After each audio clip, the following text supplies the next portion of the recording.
Hello, welcome back to the Heaveno storyteller 2.0. അപ്പോൾ നമുക്ക് കഥയിലോട്ട് പോകാം. കഥയിലോട്ട് പോകുന്നതിന് മുമ്പ് എല്ലാവരോടും നമ്മുടെ ചാനൽ ഒന്ന് സബ്സ്ക്രൈബ് ചെയ്യാനും ആ ബെൽ ബട്ടൺ ഒന്ന് എനേബിൾ ആക്കാനും ഹൈപ്പ് ചെയ്യാനും മറക്കരുത്. അപ്പോൾ നമുക്ക് കഥയിലോട്ട് പോകാം. വിവാഹം പുതിയ ഭാഗം തുടരുന്നു. തൻ്റെ ബെഡിൽ നിന്നും ഇടയ്ക്ക് വാമി തിരിഞ്ഞ് ഋഷിയെ നോക്കി. അവനൊട്ടും ഉറങ്ങുന്നില്ല എന്ന് അവൾക്ക് മനസ്സിലായി. അവൻ വല്ലാതെ അസ്വസ്ഥനായി കാണപ്പെട്ടു. കുറച്ചു കഴിഞ്ഞപ്പോൾ അവൻ പുറത്തേക്ക് പോയി. അതോടെ ആയപ്പോൾ അവൾ ബെഡിൽ എഴുന്നേറ്റിരുന്നു. പണ്ടായിരുന്നുവെങ്കിൽ എന്താണ് കാര്യമെന്ന് ചോദിക്കാനുള്ള ഒരു ബന്ധം അവർക്കുള്ളിലുണ്ടായിരുന്നു. പക്ഷെ ഇപ്പോൾ അങ്ങനെയല്ലല്ലോ. കുറച്ചു നേരം അവൾ അങ്ങനെ തന്നെയിരുന്നു. അവസാനം അവളുടെ ഉള്ളിൽ ഋഷിയോട് താൻ സംസാരിച്ചേ മതിയാകൂ എന്ന് തോന്നി. അതിനാൽ തന്നെ വാമി പെട്ടെന്ന് ബെഡിൽ നിന്ന് എഴുന്നേറ്റു.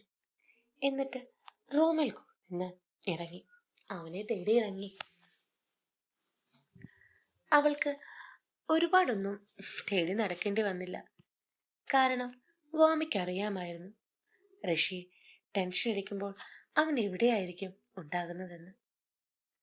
നല്ല രാത്രിയായതിനാൽ തന്നെ തറവാട്ടിൽ വെളിച്ചം എല്ലാം തന്നെ ഓഫ് ചെയ്തിരുന്നു. എപ്പോഴും ഇരുട്ടിനെ ഭയപ്പെട്ടിരുന്ന വാമിക്ക് ഇപ്പോൾ അതൊന്നും ഭയമല്ല. ഒറ്റയ്ക്കുള്ള ജീവിതം അവളെ വല്ലാതെ മാറ്റിയിരുന്നു. അതിനാൽ തന്നെ ആ ഇരുട്ടും ഒന്നും ഭയപ്പെടാതെ തന്നെ അവൾ ടെറസിലെത്തിയതും വാമി കണ്ടു.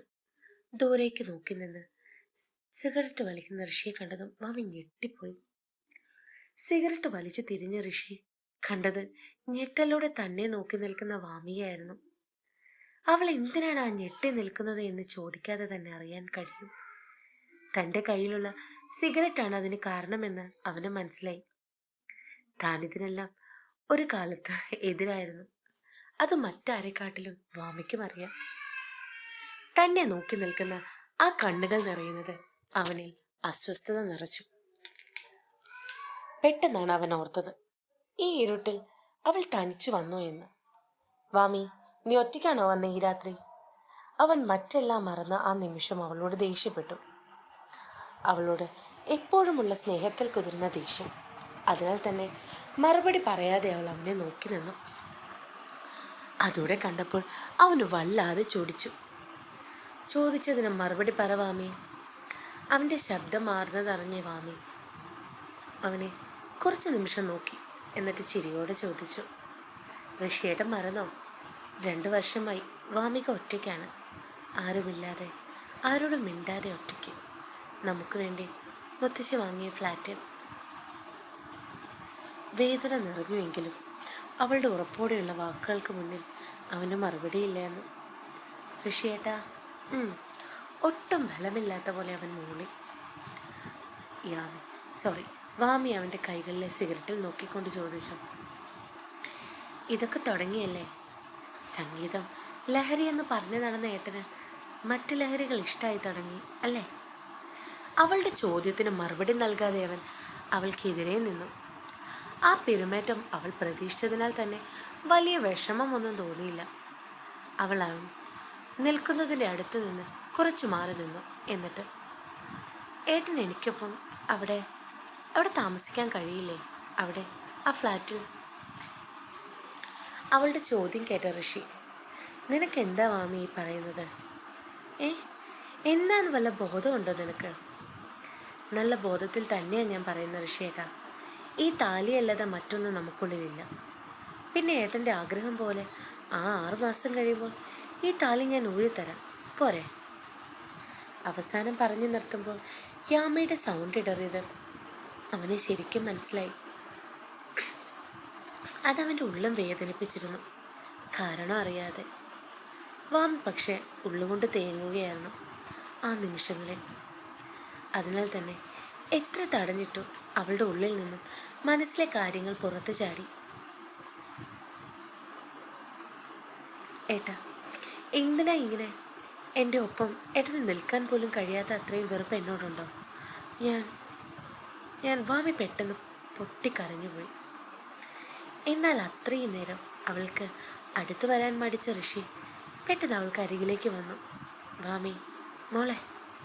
ആ ഒറ്റ വിളിയിൽ വാമി പൊട്ടിക്കരച്ചിലോടെ അവൻ്റെ നെഞ്ചോട് ചേർന്ന് നിന്നു.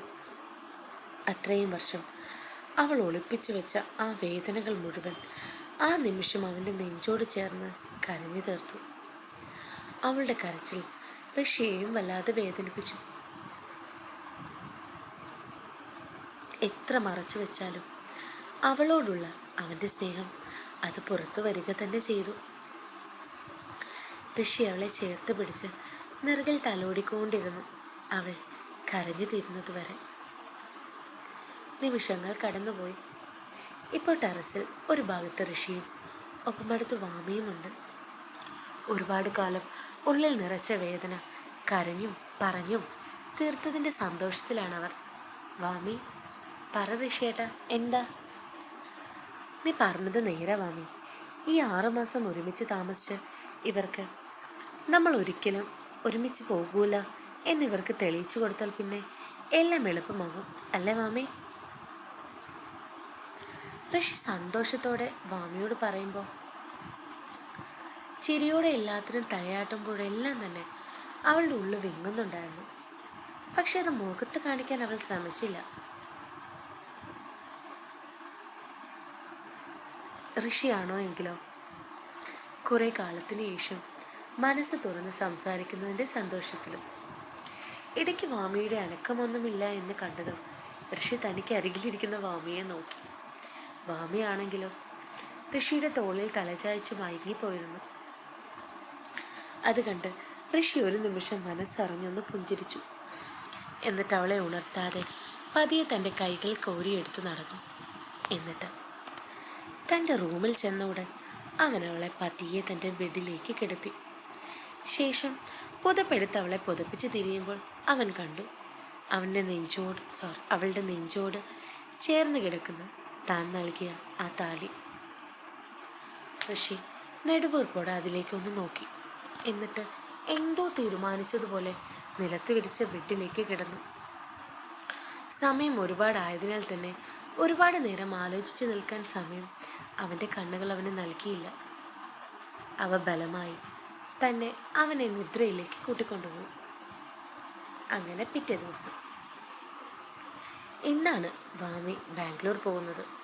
അതിനാൽ തന്നെ അവരുടെ തീരുമാനം എന്താണ് എങ്കിലും ഇന്ന് പറയണമെന്ന് വീട്ടിൽ എല്ലാവരും വാശി പിടിച്ചതിനാൽ തന്നെ അവർ തങ്ങളുടെ തീരുമാനം അറിയിച്ചു.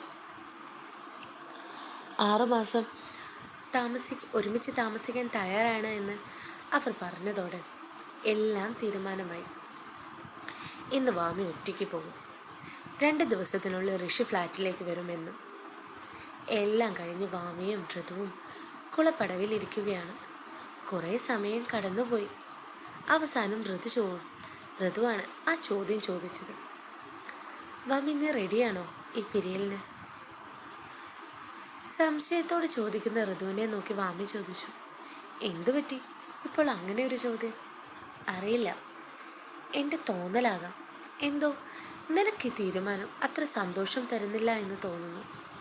ഋഷിയേട്ടനെ പോലെയല്ല നിൻ്റെ ഉള്ള എന്ന് എനിക്ക് തോന്നുന്നു. ഋതുവിൻ്റെ ചോദ്യം കേട്ട വാമി അത്ഭുതത്തോടെ അവളുടെ കണ്ണിലേക്ക് നോക്കി. എന്നിട്ട്, ഋതു ചേച്ചി, ഞാൻ എതിർക്കുന്നില്ല. ചേച്ചി പറഞ്ഞത് സത്യമാണ്. എനിക്ക് ഈ 6 മാസം ഒരു പരീക്ഷണം തന്നെയാണ്.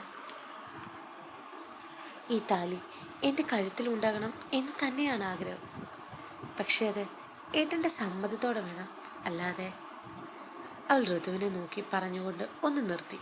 എന്നിട്ട്, നോക്കാം ദൈവം എന്താണ് എനിക്ക് വേണ്ടി കാത്തുവെച്ചതെന്ന്. എൻ്റെ ലൈഫ് എങ്ങനെയാകുമെന്ന് കാത്തിരിക്കാം, അല്ലേ? ഋഷി അതിന് മറുപടി നൽകിയില്ല. പകരം അവളുടെ കൈകളിൽ മുറുകെ പിടിച്ചുകൊണ്ട്, നീ ഒരുപാട് മാറിപ്പോയി വാമി. നിന്റെ വാക്കുകളിലും പ്രവൃത്തികളിലും വല്ലാത്ത ധൈര്യം. എനിക്കുറപ്പാണ് നിനക്ക് വേദനിക്കേണ്ടി വരില്ല. ഒരിക്കലും എനിക്ക് വിശ്വാസമുണ്ട്. അത് പറഞ്ഞു കഴിയുമ്പോൾ ഋതുവിൻ്റെ കണ്ണുകൾ ഈറനണിഞ്ഞിരുന്നു. അതറിഞ്ഞ വാമി, ഋതുവച്ചിക്ക് എന്തെങ്കിലും പ്രോബ്ലം ഉണ്ടോ? വാമിയുടെ ചോദ്യത്തിന് പക്ഷേ ചിരിയോടെ അവൾ, എന്ത് പ്രോബ്ലം?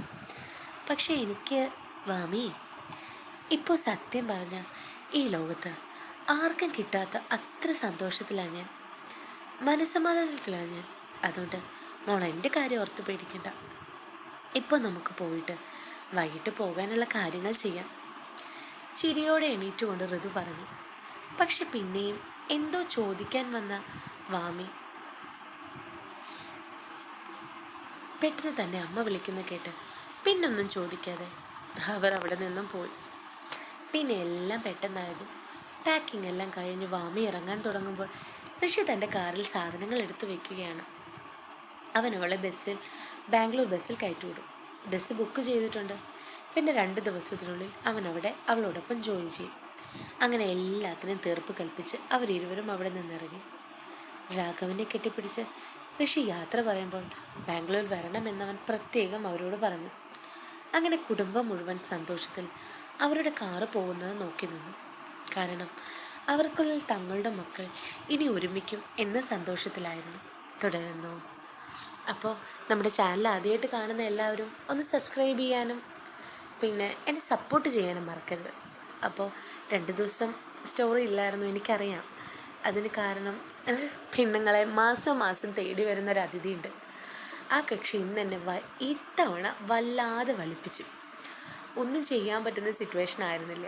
കുഞ്ഞിനെ ഹാൻഡിൽ ചെയ്യണം, സ്റ്റോറി എഴുതണം. അപ്പോൾ ഫുള്ളി എക്സോസ്റ്റഡ്. എനിക്കറിയില്ല, ഭയങ്കര ഇതായിരുന്നു. അപ്പോൾ നമുക്ക് നാളെ കാണാം. നാളെ ചികുത്താൻ്റെ പ്രണയമാണ്. അപ്പോൾ ബൈ ഓൾ.